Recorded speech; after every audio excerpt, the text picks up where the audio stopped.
namusobola banna katono omuntu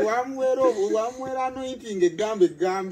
gasavula maanyi gakumegga kikuba naye ensoogi nnyonnyolo otya amala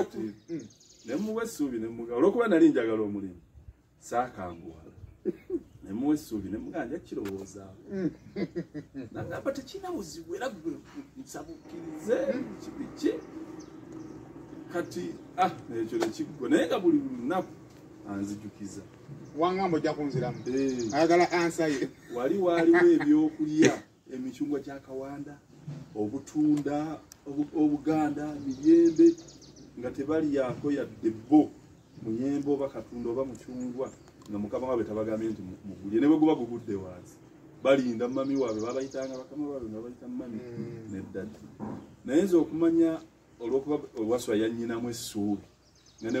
ne bwempanula omucungwa oba omuyembe Solomoni tebatukkiriza kupanula miyembe kale twalako naye gikweke bulungi sitaane kuva ddanga yeetuukira bali bayatandika nnaku zino okwetuukira oli yali muwaswa nabuza kiva ku kikyali nti bali babagaana okutambula kati nakifumiitirizaamu ngenda okunoonya ensi kuba bwe naddayo waka nenkinyumiza abaawaka kubanze saakulira ku kyalo okwo ne baŋŋamba abo abaana omukama waabwe